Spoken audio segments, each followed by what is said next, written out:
Hello, Boston Fig. This is my submission for 2026. This is Protect Pine Valley. I've been working on this game for a few years. Essentially, it's a big strategy game that allows you to play as a commander or a soldier, depending on your play style. We're going to jump into an example of what a campaign mission looks like. Now picture tons of these types of missions that you kind of work through. You're going to see a type of chessboard type thing here, and you have your blue armies fighting against the invaders, which are orange. You can select your armies and move them. You can capture different points to gain different advantages. There's villages with the windmills that lets you recruit units. And then there are gold mines that let you get gold. It takes a certain number of turns to capture each unit. But for now, let's just go into a quick battle here.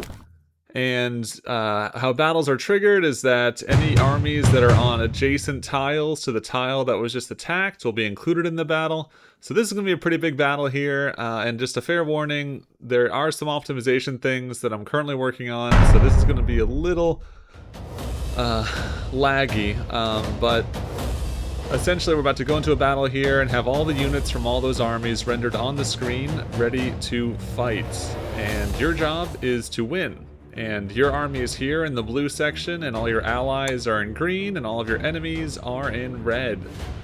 And we have the dinosaur, I'm still coming up with a name. The dinosaur army is invading Pine Valley, and you and your allies need to stop them.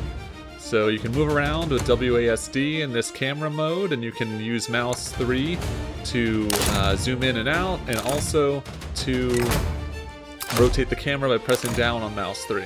And you can have different stances for your army. We're going to keep ours in the normal stance, and how it works is that if you're in the normal stance, you can, when you go in to take control of the unit, you can click on a soldier and press R to take control of that soldier. And once you do that, all the units in normal stance will automatically find targets, so you don't need to worry about commanding them. If they're left in defensive mode, they will not do that, and if they're left in aggressive mode, they will always be looking for targets, no matter if you are controlling them or not. And we're using the rabbit here, which is pretty much the only way to win this battle. It's kind of OP right now. The battle might be impossible to win, but here we are. So you can use different controls for the different attacks. The rabbit has all these spells and a lot of health. But unfortunately, you can see in the top right, the bar, the blue and red bar, you can see that we're kind of losing this battle. So I'll just fast forward it here. We have time controls up there as well.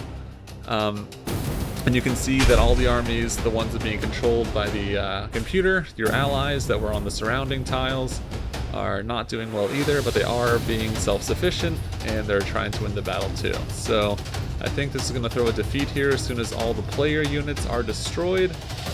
And let's see.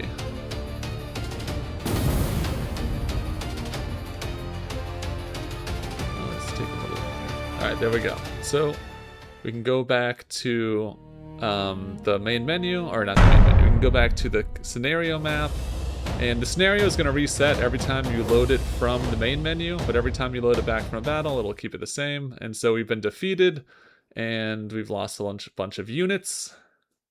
And now I just want to show you that you can still capture places. I mean, we're probably going to be killed during the enemy turn, but you do want to plan for the long haul here. And so there's a gold mine right behind this badger here, so we'll send our bear to go capture this gold mine, and then have our fox go capture this gold mine. Now you can see how many turns it'll take to be captured. You just need to have someone on the tile of the building in order to capture it. So, and you can also merge units. So those two armies just merge because they move to the same area. And then if you want to capture a village in order to recruit new units, you'll be able to click on it and actually do that. But now it's locked because it's not controlled by you. And then enemies can raid these locations, the gold mines and villages. And if a site is raided, it'll take an extra turn to capture.